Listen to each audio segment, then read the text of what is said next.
মামলা মোকদ্দমা করে খোয়াইলা রে করি, আজকে তুমি যাবে চলে,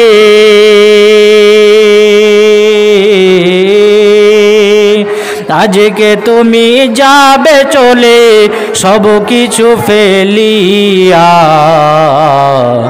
মসজিদের ওই পালকি আয়না দোলা দেই সাজায়া তারে জনমের লাগিয়া, মানুষ কই যায় রে দুনিয়া ছাড়িয়া, মসজিদের ওই পালকি আয়না দোলা দেই সাজায়া তারে জনমের লাগিয়া, ছেলে মেয়ে নববধূর প্রেমেতে মজিয়া, নামাজ রোজা সব ছাড়িলা দুনিয়ায় আসিয়া, ছেলে মেয়ে নববধূর প্রেমেতে মজিয়া, নামাজ রোজা সব খোয়াইলা দুনিয়ায় আসিয়া, সেই ছেলেরাই গোসল দেবে,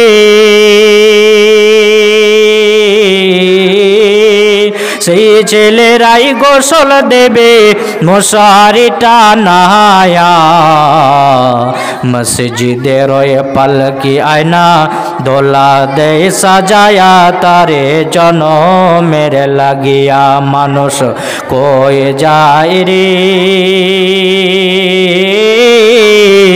দুনিয়া ছাড়িয়া, মসজিদের ওই পালকি আয়না দোলা দেই সাজায়া তারে জনমের লাগিয়া। লিল্লাহি তাকবীর, লিল্লাহি তাকবীর, মাশাআল্লাহ, আলহামদুলিল্লাহ।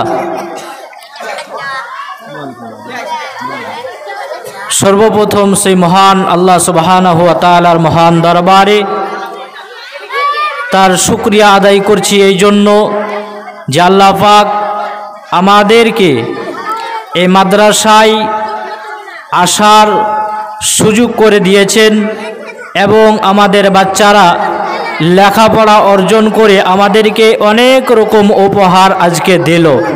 কেউ নাটকের মাধ্যমে, কেউ বক্তব্যের মাধ্যমে, কেউ গজলের মাধ্যমে আমরা অনেক শিক্ষা পেলাম। আর এই মাদ্রাসা পাওয়ার কারণেই আমরা খুশি। এই জন্য আমরা আল্লাহর কাছে একবার শুকরিয়া জানাই, বলি আলহামদুলিল্লাহ।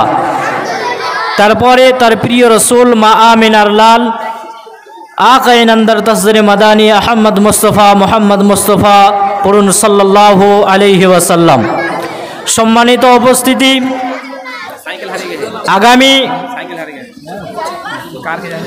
আগামী কাল থেকে, গতকাল থেকে আপনারা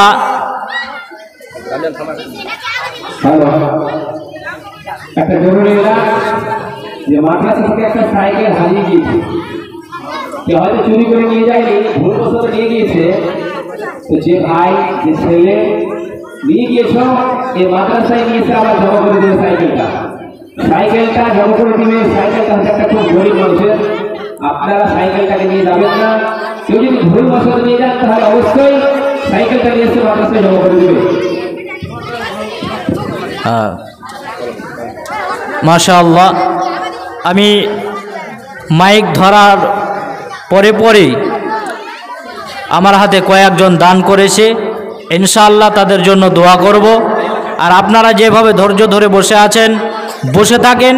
আমি আপনাদের কিছুক্ষণ বক্তব্য শোনাই, তারপরে আপনাদের কাছে কিছু নেব ইনশাআল্লাহ। কেউ চলে যাবেন না, কেউ চলে যাবেন না। আপনাদের এই মাদ্রাসা আপনাদেরকে চালাতে হবে। দেখলেন তো এর প্রতিফল আপনারা পেলেন।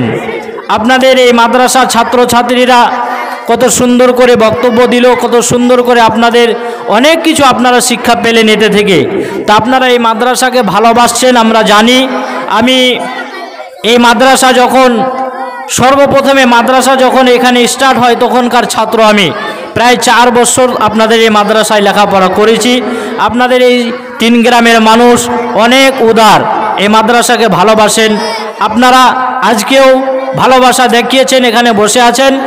আপনাদের কাছে অনুরোধ করব কেউ চলে যাবেন না, আর গেলে আপনারা আপনাদের মূল্যবান দানগুলো আপনারা এখানে দিয়ে যাবেন। টাকা পয়সা না থাকলে ভুট্টা সিমেন্ট যা পারবেন দিয়ে যাবেন। আর শুনলেন যে এই মাদ্রাসায় একটা কম্পিউটারের অনেক প্রয়োজন। এই কম্পিউটার মাদ্রাসায় থাকলে আপনাদেরই লাভ, যে মাদ্রাসার ফান্ডে যে টাকাগুলো বাইরে দিতে হচ্ছে এগুলো বেঁচে যাবে, এবং মাদ্রাসার হিসাব কিতাব সমস্ত কিছু এই কম্পিউটারে থাকবে। মাদ্রাসার সমস্ত রকমের হিসাব কিতাব কম্পিউটার থাকবে। প্রত্যেকটা প্রতিষ্ঠানে কম্পিউটারের দরকার, তো সব জায়গায় হয়ে গেছে, আপনাদের এখানেই কমি আছে। আপনারা এই মাদ্রাসায় একটা কম্পিউটারের জন্য যে যতদূর পারবেন অবশ্যই আপনারা দান করে যাবেন। আমি কিছুক্ষণ বক্তব্য রাখি, কেউ চলে যাবেন না, বসে থাকেন। ইনশাআল্লাহ আমি আপনাদের কাছে কিছু নেব, এর আগে আপনাদের কিছু দেব, যে এই মাদ্রাসা আমাদের থাকলে আমাদের কি লাভ, আমরা এতে থেকে কি লাভ পাবো, আমাদের এখন কি ক্ষতি হচ্ছে আমরা শিক্ষা না অর্জন করার কারণে। ভবিষ্যতে আমরা যে আমাদের ছেলে মেয়েকে শিক্ষা না দেই, তাহলে আমাদের ছেলে মেয়ে আমরা যেরকম এখন মানে মুসিবতের মধ্যে পড়ছি। আমরা একটা ফর্ম ফিল আপ করাতে গেলে, কোনো অফিসে গেলে, কোনো ব্লকে গেলে আমাদেরকে লোককে টাকা দিয়ে করাতে হয়। এটা বড় দুঃখের বিষয় যে আমাদের মধ্যে শিক্ষার অভাব থাকার কারণে আমরা টাকা দিয়ে ফর্মগুলো ফিল আপ করাই। তো এই সম্পর্কে কিছু আলোচনা আপনাদের কাছে শোনাই, তারপরে আপনারা অবশ্যই দানগুলো দেবেন, কেউ চলে যাবেন না। সম্মানিত উপস্থিতি, আজকের বক্তব্য